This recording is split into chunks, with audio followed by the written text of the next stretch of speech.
제가 금요일날 저녁에 밤을 꼬박 새고 토요일날 새벽 6시 반까지 하고 또 잠깐 자고 또 오늘 아침에 저 뒤에 모니터까지 달고 해가지고 참 공사를 이렇게 마쳤습니다. 왜 이렇게 바꿨냐면은 이제 새로운 성도들이 온다고. 오늘 사실 약속된 성도들이 3명 있었는데 다 못 오시네요.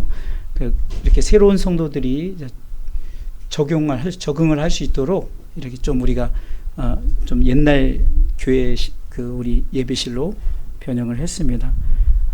여러분들이 이제 무엇보다도 이제 좀 저와 거리가 좀 멀어졌다고 이렇게 좀 여러분들이 예배 집중하지 않으면 안 됩니다. 가로분능일 때는 가까이 있으니까 이렇게 다들 모든 것에 조심하더만 또 빨리 있으면 저 뒤에 있는 분들은 사실 굉장히 멀거든요. 그러니까 막 그전에는 막 딴 행동들을 하고 막 이래가지고 그랬는데 그런 일 없이 우리가 동일하게 우리가 은혜로 함께 하시기를 주님의 이름 부탁을 드립니다. 자, 오늘 말씀에 우리 참 눈이 좋으신 분들은 이게 다 보이는데 사실 저는 저 뒤에 모니터가 무용지물이에요. 앞에 여기 우리 집사님이 크게 달아놓은 모니터 보고 있는데 한번 말씀의 제목을 한번 크게 해볼까요? 시작. 지피지기면 백전백승 사단의 목적. 이제 가로 열고 사단의 목적을 했죠. 지피지기면 백전백승. 그 다음에 사단의 목적. 원래 제가 말씀을 준비할 때는 사단의 목적이라는 말씀으로 준비를 하면서 이거보다 우리가 지피지기면 백전백승이란 이 말씀을 우리가 더 붙들면 좋겠다라고 이렇게 생각을 해서 제가 말씀의 제목을 잡아봤습니다. 지피지기면 백전백승이라는 말은 상대방, 적을 알고 나를 알면 100번 싸워도 100번 이긴다, 이 말이죠. 우리가 사단을 알고 사단과 싸우면 100번 싸워도 100번 승리합니다. 그러기 위해서는 우린 사단의 목적을 알아야 되겠죠.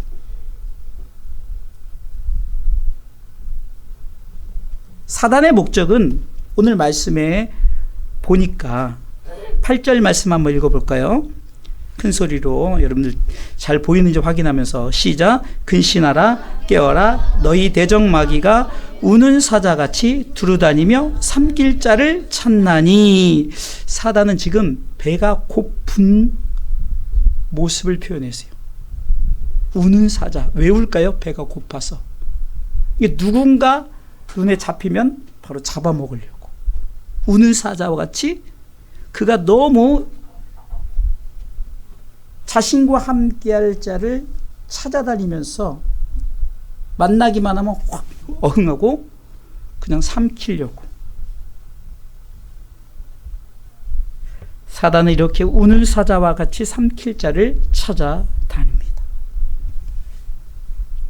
그런데요, 사단을 향한 하나님의 목적이 있습니다. 우리는 생각할 때 사단은 그냥 하나님이 잠깐 결박한다. 그러나 언젠간 다시 꺼내서 완전한 이제 무적행에 집어넣죠. 그러니까 지금은 사단이 마음껏 활동하는 거예요. 자기 마음대로, 자기 생각대로 마음껏 활동하는 것인 거예요. 그러나 나중에는 하나님이 무적행에 집어넣습니다. 사단은 자기에게 심판이 임할 것을 알아요. 요한계시록 20장 11절로 14절. 자, 여러분들 자막이 잘 보이는지 한번 큰 소리로 같이 읽어보도록 하겠습니다. 요한계시록 20장 11절로 14절 말씀입니다. 안 나오나요? 읽습니다. 또 내가 봄에 천사가 무저갱 11절부터요. 또 내가 크고, 거기죠. 시작. 또 내가 크고 흰 보좌와 그 위에 앉으신 자를 보니 땅과 하늘이 그 앞에서 피하여 간데 없더라.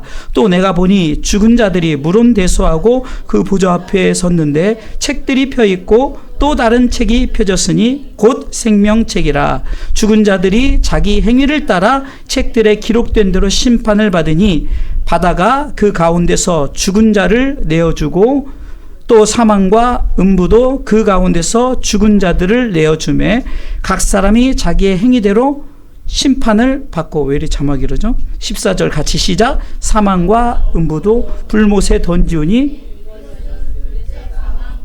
불못이라. 자, 이제는 사단이 완전히 이제 이 불못에 집어넣는 그때가 온다는 거죠. 그러니까 이 사단이 이 땅에서 발악을 하는 거예요. 좀 쉽게 말하면 자기 혼자 죽기 싫다는 거죠. 무적행에 완전히 들어갈 것을 알고 자기 혼자 그 불못에 던질 줄 알고. 그렇기 때문에 우리 사탄의 목적을 알아야 되는데, 사탄의 목적은 다른 게 아니에요. 삼킬 자를 찾는다. 오늘 보니까 삼킬 자를 두루 찾아다닌다. 이게 사탄의 목적이거든요. 우리는 삼킴 당하지 않도록 성경은 항상 근신하고 깨어 있으라 이렇게 말합니다. 사단이 삼키는 방법에는 두 가지가, 크게 두 가지인데, 하나는 시험이요, 하나는 유혹입니다. 첫 번째는 시험이 삼키는 방법 중에 하나인데, 끊임없이 우리를 시험해요. 대표적으로 예수님을 시험하죠. 예수님을. 사단이 예수님을 시험합니다. 마태복음 4장 1절에 보면 그때 예수께서 성령에게 이끌려 마귀에게 시험을 받으러 광야로 왔어요. 마귀가 예수님을 시험해요. 첫 번째 배고픔의 시험을 주죠. 이게 다 예수님의 시험이 저와 여러분들의 관련되어 있는 시험입니다. 이게 먹고 사는 것으로 시험을 해요. 대부분 주일 예배를 드리지 못하고 참 이렇게 직장을 근무하는 안타까운 일들이 벌어지죠. 참 마음이 아프죠. 그분들도 주일 성수하고 싶지 않겠냐고. 그런데 사단이 먹고 사는 문제로 이렇게 시험을 하는 거예요. 그러나 예수님께서는 하나님의 말씀으로 살아야 한다고 선포하죠. 시험하는 자가, 마태복음 4장 3절에 시험하는 자가 예수께 나와 가로되 네가 만일 하나님의 아들이거든 이 돌들이 떡덩이가 되게 하라. 지금 예수님이 그 40일간을 금식하셨으니까 얼마 줄일 거예요. 그러니까 그때 와서 시험하는 게 먹는 것 같이. 저와 여러분들에게도 시험하는 게 뭡니까? 먹고 사는 것으로 시험해요. 그러나 마태복음 4장 4절은 이렇게 말합니다. 하나님의 말씀으로 산다. 하나님의 말씀으로 산다. 읽어보겠습니다. 예수께서 대답하여 가라사대 기록됐을 때 사람이 떡으로만 살 것이 아니요 하나님의 입으로 나오는 모든 말씀으로 하였느니라 하십니다. 아멘. 그렇습니다. 우리가 먹고 사는 것이 육적인 것이지만 그러나 실은 영적인 것으로 살아간다는 거예요. 우리가 영혼이 즐겁고 영혼이 행복하면요 만족함을 갖고 자족하게 되죠. 사랑하는 성도 여러분, 이렇게 사단이 이렇게 먹고 사는 걸 시험해도 우리는 말씀으로 승리하시길 주님의 이름으로 축원합니다. 하나님의 아들의 시험을 합니다. 두 번째 시험에는요 5절 말씀해 보니까 같이 한번 읽어보겠습니다. 이에 마귀가 예수를 거룩한 성으로 데려다가 성전 꼭대기에 세우고 6절 가로되 네가 만일 하나님의 아들이여든 뛰어내리라. 기록하였을 때 저가 너를 위하여 그 사자들을 명하시리니 저희가 손으로 너를 받들어 발에 돌이 부딪히지 않게 하리로다 하였느니라. 아멘. 두 번째 이렇게 우리로 하여금 너 진짜 그리스도인이야? 이렇게 시험하는 거예요. 너 그러면 말씀이 이렇게 하니까 한번 뛰어내려봐. 말씀을 가지고 시험하지만 그러나 주님은 그 말씀이 말씀되지 못하기에 그것을 말씀으로 받아들이지 않는 거예요. 제가 늘 말씀드리죠. 이 강단에서 말씀으로 장난치는 행위가 없도록 오직 말씀이 선포되고 여러분들의 말씀이 여러분들에게 진정한 영향가가 될 수 있도록 그것이 이 강단에서 오직 말씀만 선포해야 돼요. 말씀은 뭐라고 말합니까? 우리를 하나님의 아들이라고 말합니다. 그런데 사단이 찾아와서 말장난을 하는 거예요. 네가 하나님의 아들이거든 지금 뛰어내리라. 여러분 가끔 우리는 우리의 행위 속에서 우리로 하여금 조금 잘못된 그 이단적인 요소 있는 분들이 많이 그렇게 하잖아요.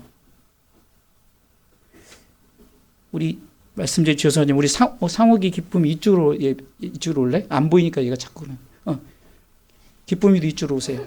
그 의자를 자꾸 사모님 의자 정리 좀 해주세요. 안 보이니까 아이들이 이쪽에 앉을 것 같아. 예. 그러니까 자꾸 그냥 집중을 안 하고 이해해요. 왜냐면 아직 지금 새롭게 안쪽으로 들어가세요. 예. 우리 아이들이 얼마나 순둥순둥하고 이쁜지. 그렇습니다. 이렇게 하나님은 우리로 하여금 네가 그리스도이냐? 그럼 이렇게 해봐라. 자꾸 우리를 요구해. 그러나 주 너의 하나님을 시험치 말라. 하나님이 우리로 하여금 하나님의 아들을 인정하신 것을 네가 자꾸 시험하지 말라. 아무리 말해도 우리는 하나님의 백성이 하나님의 자녀다라고 우리 예수님이 주 너의 하나님을 시험치 말라고 선포합니다. 세 번째 시험 뭡니까? 명예 권력의 시험들이죠. 그리고 경배하라는 거예요. 우리 가운데 삶 가운데 이 물질이 많아지면 진짜 뭐가 이게 명예를 추구하고 명예가 이제 강해지면 권력을 추구해요. 그 모든 것을 다 내게 주겠다는 거죠. 마태복음 4장 8절은 마귀가 또 그를 데리고 지극히 높은 산으로 가서 천하만국과 그 영광을 보며 구절같이 가로되 만일 내게 엎드려 경배하면 이 모든 것을 내게 주리라. 네가 만약에 내게 엎드려 경배하면 이 땅의 모든 것 명예 권력 다 주겠다는 거예요. 그때 주님은 어떻게 말합니까? 10절 말씀 한마디로 사탄아 물러가라. 따라서 하십시오. 사탄아 물러가라. 다시 강하게 해야 돼요. 사탄아 물러가라. 여러분들 이렇게 우리를 시험하는 마귀가 시험한다 할지라도 사탄아 물러가라. 이 한마디면 끝이는 거예요. 예수 그리스도 이름을 명하노니 사탄아 물러가라. 왜? 주님이 이기셨어요. 자, 시험을 이기셨을 때 어떤 일이 벌어집니까? 11절. 마태복음 4장 11절 크게 시작. 이에 마귀는 예수를 떠나고 천사들이 나와 수종드니라. 사단이 우리를 시험할 때 우는 사자 아무리 삼킬자를 두루 찾아내도 우리가 하나님 앞에 말씀으로서 사탄아 물러가라 선언하면 사단은 떠나는 거예요. 바보같이 사단과 함께하기 때문에 여러분들 우리가 잘 아는 시편 1편 1절에 보면 복 있는 사람은 악인의 꾀를 쫓죠. 죄인에게서 오만한 자리에 자자. 이거 보세요. 그러면요, 이 말씀을 받고 있으면 복 있지 않는 사람은 쫓아간다는 거죠. 악인의 길을 쫓아가요. 죄인의 길에 서요. 오만한 자의 자리에 앉아요. 여러분 보세요. 쫓아가는 것은 첫 번째 행위예요. 두 번째는요, 거기 서요. 세 번째는 아예 앉아버리는 거예요. 이러지 않겠어는 복 있는 사람이 되겠으면 그렇게 하지 말, 한마디로 말하면 사탄아 물러가라. 여러분들 삶 속에 자꾸 우리를 유혹하고 시험하는 자가 온다 할지라도 사탄아 물러가라. 할렐루야. 욥도 똑같이 세 가지로 시험해요. 재물을 잃게 해요. 동방의 의인이요 완전한 부자였던 그 재물을 첫 번째 다 잃어요. 말씀 익히니까 넘어가고요. 두 번째는 자녀를 다 잃게 해요. 갑자기 자녀들을 한 번에 다 잃어버립니다. 아내만 빼고 그냥 자녀들이 다 그냥 태풍에 죽어요. 욥기서 2장 7절에 8절에 보면요, 완전히 몸을 병들게 하고 7절 한번 읽어볼까요? 사단이 이에 여호와 앞에서 물러가서 욥을 쳐서 그 발바닥에서 정수리까지 모여 악창이 나게 한지라. 8절 욥이 제 가운데 앉아서 기와 조각을 가져다가 몸을 긁고 있더니, 여러분 기와장을 그 몸 긁고 막 온몸에 악창이 나니까 저는 이 부분 할 때마다 문둥병자, 제가 소록도 문둥 청년회 때 소록도 문둥병 찬양 집회를 갔는데요. 이 손 마디가 없으니까 썩어서 없어요. 그러니까 막 박수를 치는데 이걸로 치는데 이 소리가, 여러분 이게 소리가 안 날 것 같죠? 엄청나게 나요. 하도 이렇게 치니까. 이 살이 자기 살이 아니잖아요. 그러니까 막 자기들이 긁으려면요 뼈를 긁는 거예요. 상상이나 됩니까? 전 욥의 그 악창을 그렇게 상상이 가는데 이렇게 시험하는 거예요. 여러분들의 모든 것들 뺏어간다니까요. 여러분들이 필요한 모든 것을 자꾸 뺏어가요. 병들게 하고. 그런 하나님이 이 시험을 능히 감당해 가신 줄 믿으시기 바랍니다. 감당할 시험을 주시는데요. 고린도전서 10장 13절에는 이렇게 기록되어 있습니다. 같이 읽어보겠습니다. 고린도전서 10장 13절 말씀. 읽습니다. 사람이 감당할 시험 밖에는 너에게 당한 것이 없나니 오직 하나님 미쁘사 너희가 감당치 못할 시험 당함을 허락지 아니하여. 두 번째는 피할 길을 내신대요. 읽습니다. 피할 길을 내신. 그러면 세 번째는 능히 감당하게 하신다. 할렐루야. 예수님께서는 히브리서 2장 18절 말씀에 예수님이 이미 자기가 시험을 미리 당하셨잖아요. 승리하셨잖아요. 그렇기 때문에 저와 여러분들에게도 자기가 시험을 받아 고난을 당하셨은즉, 히브리서 2장 18절 읽습니다. 자기가 시험을 받아 고난을 당하셨은즉 시험 받는 자들을 능히 도우시니라. 그러니까 걱정하지 마세요. 사탄아 물러가라 선언하면 우리 예수님이 뒤에 든든한 백으로 그 능력을 우리에게 나타내신 줄 믿으시기 바랍니다. 두 번째, 유혹이에요. 유혹. 시험과 유혹. 그러니까 사단이 삼키는 방법에는 시험하고 두 번째는 유혹인데, 유혹은 그냥 대표적으로 사단이 인류의 첫 조상이죠. 아담과 하와를 유혹해서 넘어뜨리죠. 창세기 3장 1절이죠. 같이 읽습니다. 여호와 하나님의 지으신 들짐승 중에 뱀이 가장 간교하더라. 뱀이 여자에게 물어 가로되 하나님이 참으로 너희더러 동산 모든 나무의 실과를 먹지 말라 하시더냐 하면서 유혹하기 시작하고, 그 유혹에 넘어가서 모든 인류가 태어나면은 그 아담과 하와의 그 원죄를 안고 태어나는 거예요. 죄를 안고 태어나는 거예요. 그 죄가 무엇으로 시작됐다고요? 유혹으로 말미암아 시작됐습니다. 유혹이 이렇게 무섭습니다. 우리를 시험하고 우리를 유혹해서 사단은 자꾸 우는 사자같이 우리를 삼킬 자로 두루 찾아다니는 거예요. 사단의 목적은 삼킬 자를 찾는다. 또 삼키는 방법에는 우리를 시험하고 우리를 유혹한다. 자, 그러면 지피지기면 백전백승이라 했잖아요. 우리가 알아야 되죠. 그럼 사단은 우리로 하여금 무엇을 삼키려고 할 것인가를 우리는 오늘 열왕기상 19장 14절의 말씀을 통해서 우리가 알 수가 있습니다. 첫 번째는 말씀을 삼키려고 합니다. 우리가 받은 말씀을 삼켜서 우리가 못 가지게 하려고. 오늘 14절 말씀에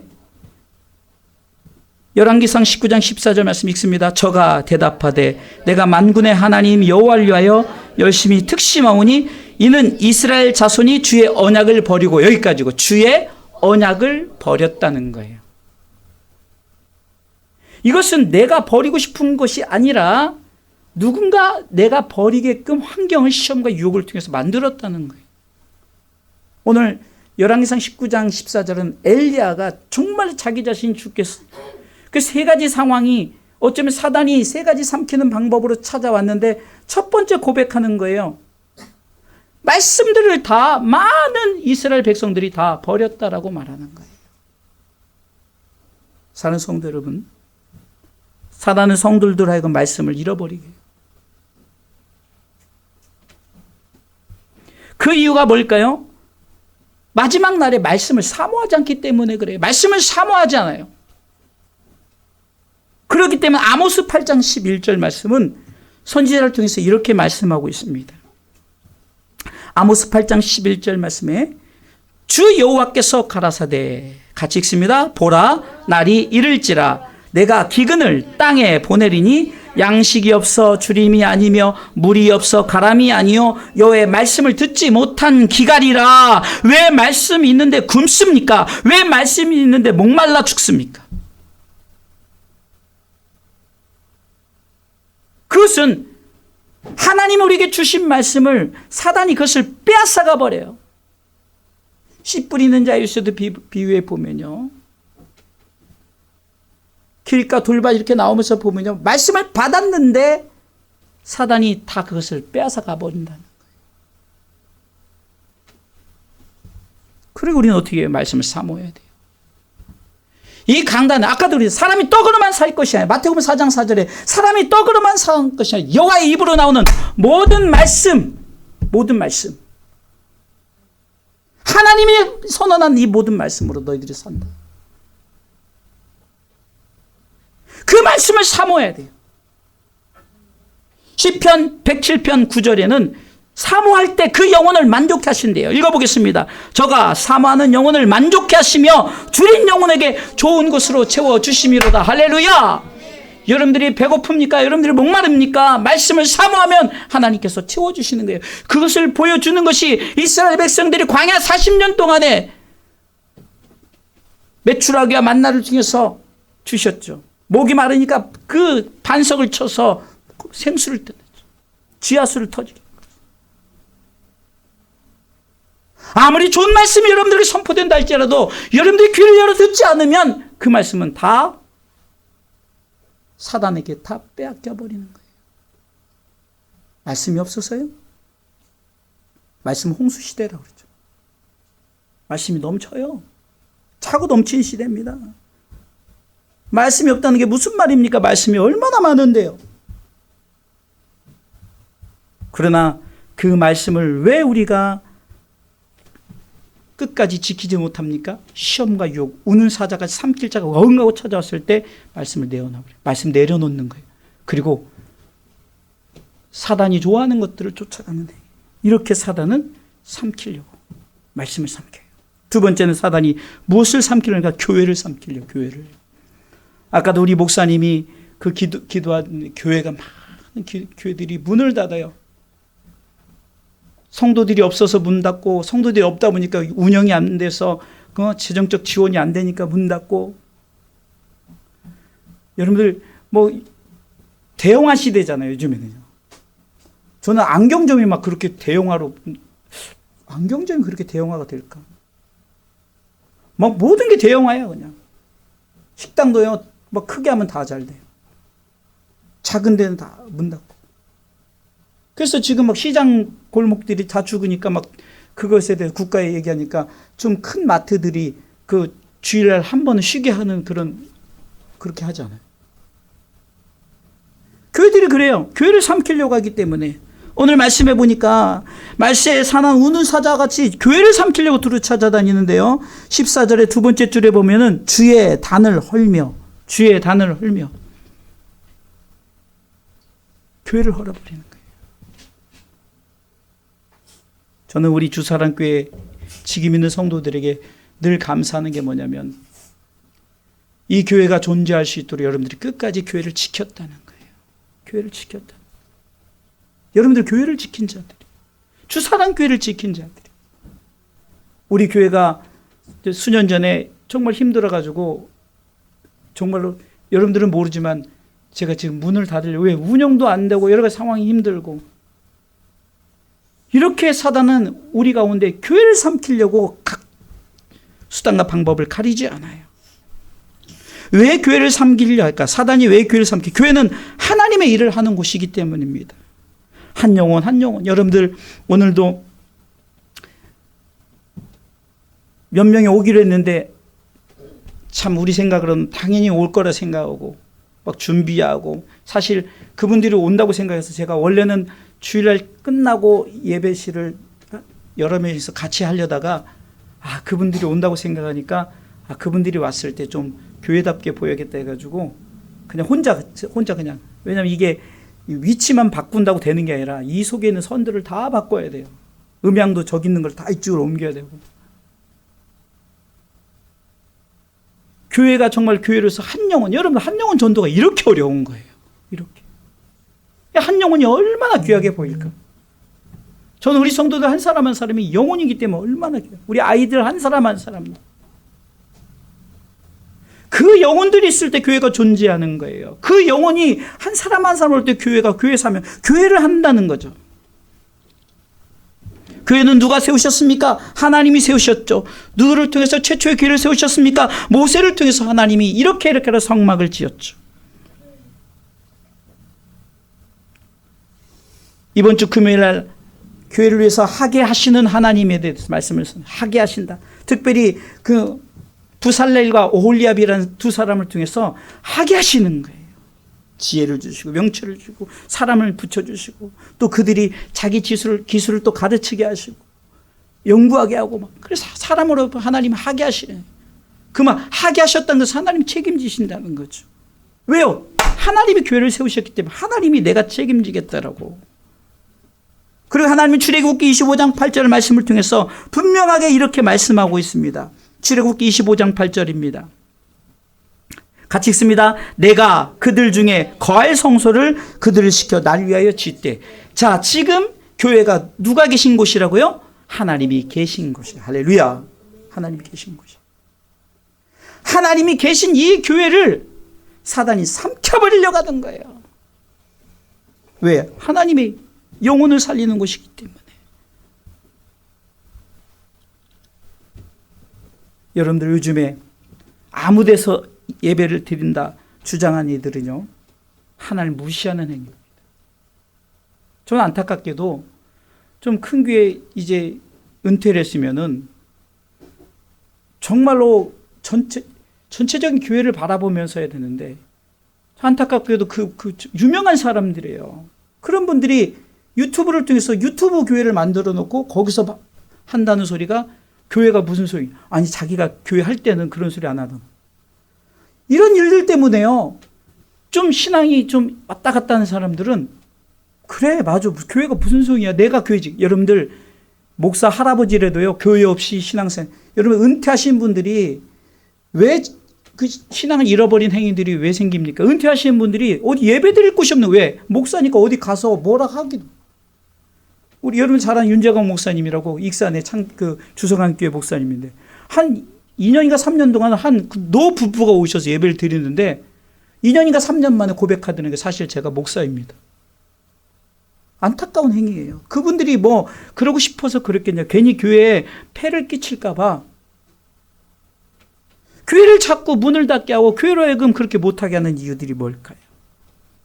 하나님과의 관계를 깨려고 하는 거예요. 근데 그런 사람들 앞에서 자꾸 엉뚱한 소리를 하고 교회가 무교회죠. 여러분들 무교회란 것은 없어요. 상황이 안 돼서 내가 무교회가 되어지는 그런 상황이 있는 것이지, 하나님은 분명히 내가 거할 성소를 지으라고 그랬어요. 이곳은 여러분들 하나님이 거하시는 곳인 줄 믿으시기 바랍니다. 이곳에서 주님이 만나시는 거예요. 성소는 하나님과 만나는 곳이 말씀하시는 거예요. 출애굽기 25장 21절을 통해서도 말씀하고 있습니다. 그 안에 속죄수를 궤 위에 얹고 내가 내게 줄 증거판을 궤 속에 넣으라. 말씀이 있는 곳이라는 거예요. 거기서 내가 너와 만나고, 22절에 21절 22절이죠. 거기서 내가 너와 만나고, 거기서 내가 너와 만나고, 못 만나게 하려고, 관계를 깨뜨리려고.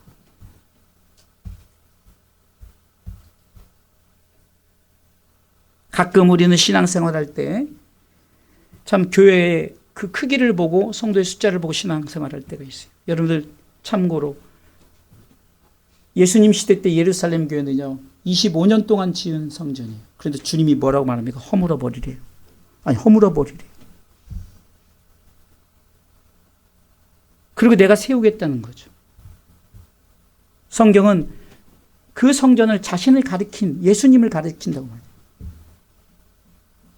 여러분들 처음에 초대교회의 시작이 어땠습니까? 마가의 다락방에서 시작됐어요. 가정교회에서 시작된 거예요. 그런 놀랍도록 예루살렘 교회는 허물어버리라 해놓고 성전을 굉장히 멋지게 지은 것은 실질적으로 바벨론 포로세가, 이게 그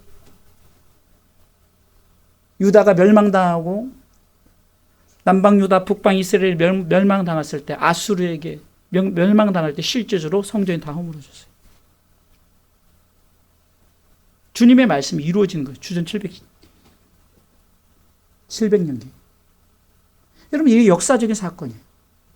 그런데 하나님께서 지극히 작은 그 오순절 마가의 다락방 교회는 번성해서 결국은 그 교회에서 선지자를 파송해서, 그 선교사를 파송해서, 또 바울과 디모데를 통해서, 그 바울을 통해서, 또 바나바를 통해서 막 세계 선교를 시작했잖아요. 그래서 그 복음이 흘러 저 여러분들이 지금 이렇게 전 세계에 복음이 흐르는 것이 아주 작은 교회를 통해서 시작되는 거예요. 성도의 숫자를 보고, 교회 건물을 보고 우린 실망하지 말고, 여러분들이 지금까지 주사랑교회를 저와 함께 지키고 이렇게 예배자를 지켰던 것처럼 교회를 삼키지 않음을 당하려면 우린 끝까지 예배의 자리를 지키고 교회를 지키시기를 주님의 이름으로 축원합니다. 우리 대한민국의 복음, 최초의 복음은 땅을 밟아보지도 못한 토마스 선교사님이 대동강변에 오셔서 땅 밟아보지 못하고 순교를 당했어요. 그 당시 그 한국 땅은 그 당시 이제 천주교라 그러죠. 천주교 믿는 사람들을 박해를 했어요. 이게 천주교가 처음부터 이렇게 우리가 말하는 이단시화는 되지 않았어요. 변질됐기 때문에 그렇죠. 여러분들 이렇게 옛날 그 영화나 이렇게 보면 이제 기독교 박해하는 대한민국 복음이 들어왔을 때, 그런데 성경책만 뿌리고 왔는데 그 성경책을 접한 사람이 그 최초의 교회를 세우고 복음 씨를 뿌렸다는 놀라운 사건이 있어요. 근데 저는 이것을 얘기하는 것이 아니라 이 토마스 선교사님이 섬기는 교회는 아주 작은 교회예요. 그러나 그 교회는 선교사를 파송해서 대한민국 땅에서 순교의 피를 통해서 이렇게 복음이, 물론 이게 대동강변이니까 저 북한 땅에서부터 이렇게 평양부터 이렇게 복음이 들어왔잖아요. 교회가 삼킴 받지 않으려면은 지극히 작은 것에 우리가 그것을 나는 작은 교회야, 나는 우리 교회 숫자가 적어, 이것이 아니라 교회 자체가 하나님이 계신 곳이기 때문에 이 자리에서 말씀의 은혜를 받으면, 교회가 삼킴되지 않으려면 말씀 앞에 말씀을 붙들면 되는 거예요. 말씀을.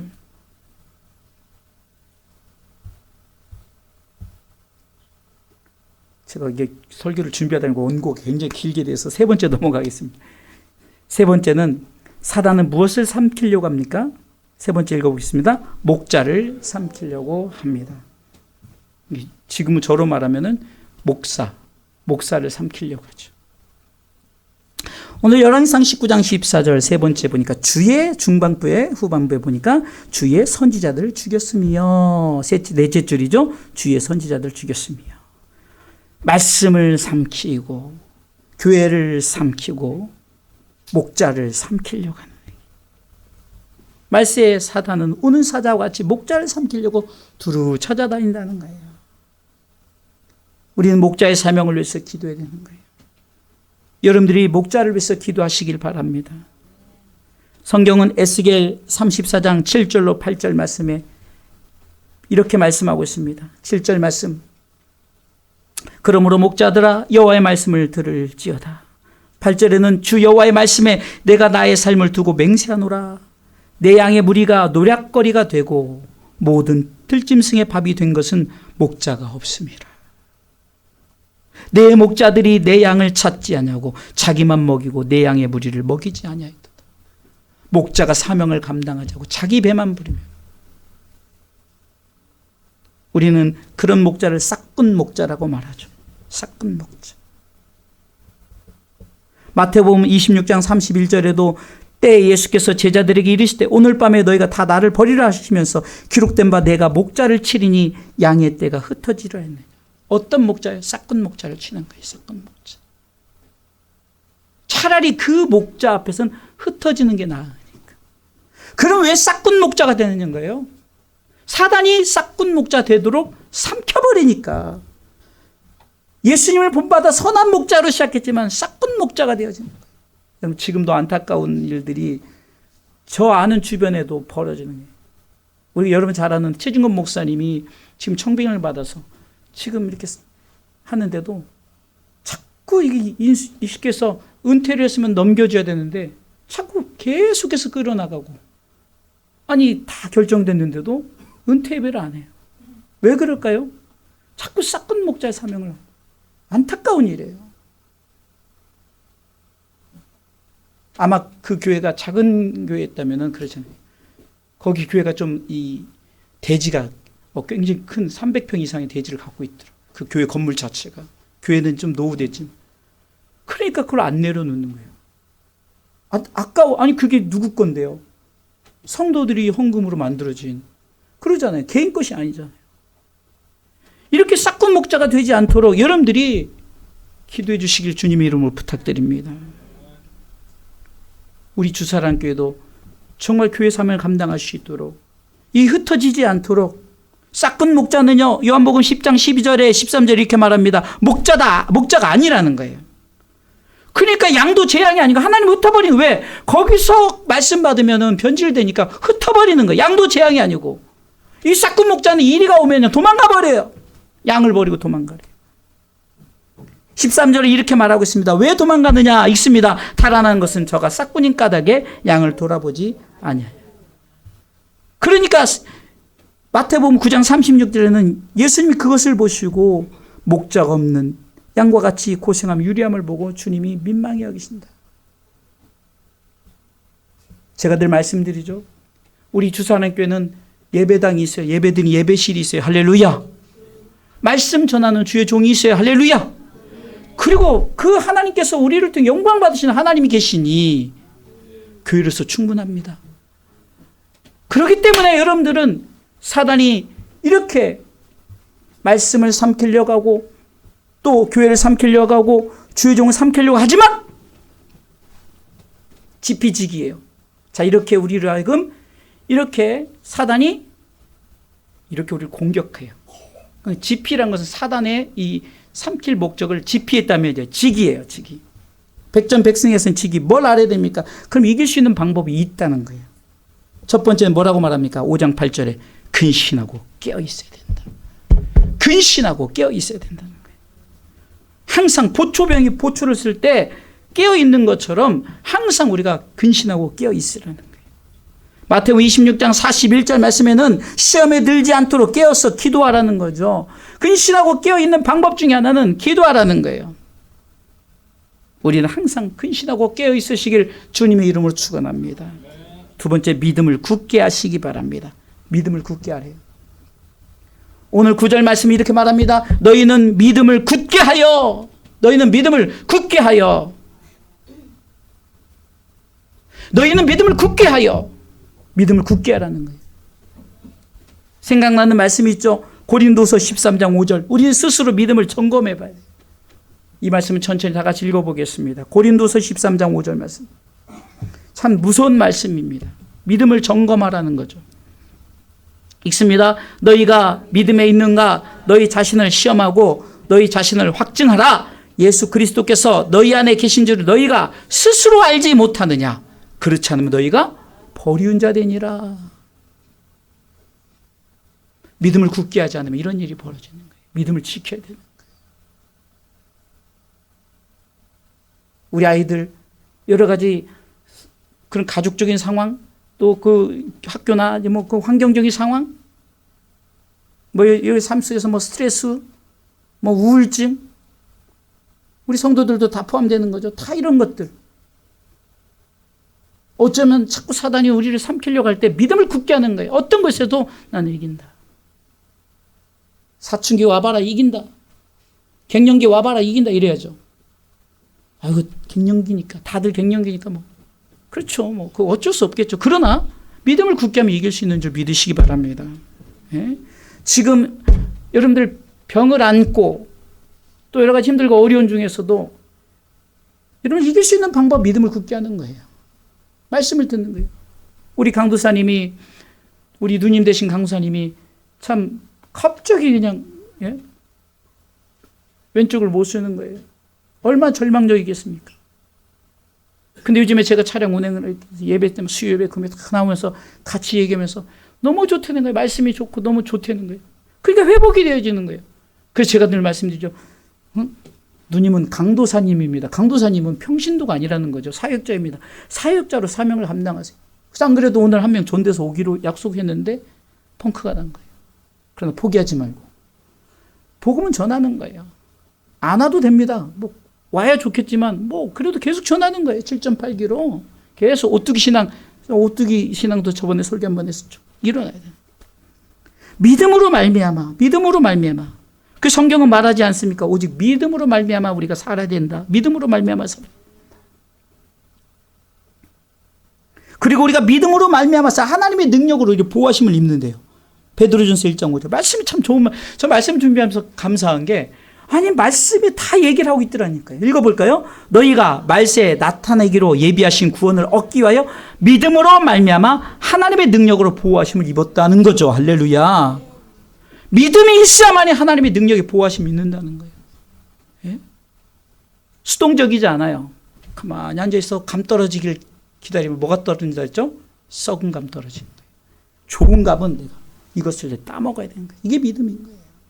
가만히 앉아 있을 때 하나님 역사하는 것이 아니라 내가 믿음을 굳게 해서 뭔가 믿음을 보일 때 하나님께서 하나님의 능력으로 역사하시는 일을 믿으시기 바랍니다.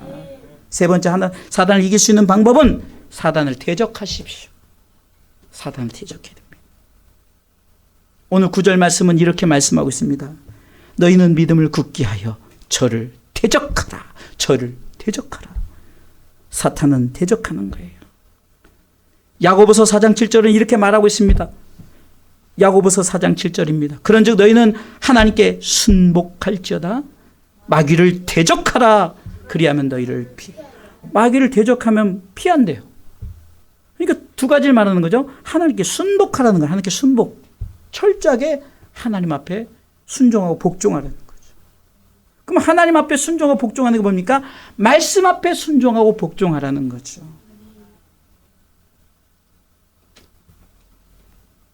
그리고 야고보 4장 8절은 뭐라고 말합니까? 하나님을 가까이 하는 방법이 마귀를 대적한대요. 읽어볼까요? 하나님을 가까이 하라. 그리하면 너희를 가까이 하시리라. 죄인들아 손을 깨끗이 하라. 두 마음을 품은 자들아 마음을 성결케 하라. 하나님을 가까이 하면 자동적으로 하나님이 우리를 보호하시니까, 아까도 말씀드린 믿음을 굳게 할 때 하나님의 능력이 보호하심이 있다라는 거죠. 이게 지피는 사단이 지금 말씀을 삼키려고, 교회를 삼키려고, 주의 종을 삼키려고 사단의 지피를 알 때면 나를 알아내. 나는 어떻게 된다고요? 어떻게 됩니까? 이길 수 있는 방법을 얘기하죠. 근신하고 깨어있고 믿음을 굳게 하고 사단을 대적하라. 이럴 때 백전백승인 거예요. 이럴 때 승리한다는 거예요. 그래서 저와 여러분들이 항상 이렇게 두 손 높이 들고 승리의 이 계가에 손을 올리기를 주님의 이름으로 축원합니다. 여러분 손을 올릴 때도 자 한번 해볼래요? 자, 저 이거 풀어요. 자, 이렇게 올려보세요. 이렇게 만세. 자, 내려보세요. 아이고 우리 강사님 불편하신 중에도 왼손 끝까지 올리려고 이 노래가 얼마나 하나님이 그 중심 보시. 그 손 이렇게 들어보세요. 이렇게. 자, 우리 반만, 우리 박민기 집사님 반만 이렇게 들어. 이거는 패배했을 때. 독일이 2차 전쟁에서 패배했을 때도 이렇게 들잖아요. 똑같이 손을 든데 여러분들 이왕 손 이렇게 들면 반만 들면 패배의 손이 되는 거예요. 자, 높이 드시기 바랍니다. 이게 승리의 손이에요. 할렐루야! 자, 내리세요. 순종해 주시니까 얼마나 자, 우리 성도들 이게 매력이라니까요. 어린아이가 그냥 주의 종이 시키면 저도 하는 거잖아요. 저도 하는 거고. 높이 들면 승리요. 적당히 들면 패배. 그러니까 여러분들 적당히 들지 말아요. 높이 들어야 되는 거예요. 나 승리했다 이러죠. 여러분들 그 축구 선수가 골이 넣었을 때 반만 들고 뜁니까? 이렇게 반만 들고 높이 들고 뛰죠. 예? 야구 선수가 홈런을 쳤을 때 높이 들고 뛰지 반만 들고 뛰는 사람 봤어요? 높이 들고 막 파이팅을 하면서. 여러분들 지피지기라고 했어요. 사단을 알고 내가 어떻게 해야 될 것을 알아야 되는 거예요. 사단이 말씀을 삼키려고 하고 또 교회를 삼키려고 주의 종을 삼키려고 한다고요. 오늘 사자같이. 그렇다면 여러분들 어떻게 합니까? 우리는 근신하고 깨어서 믿음을 굳게 하고 저들과 싸워서 승리하는 거예요. 할렐루야.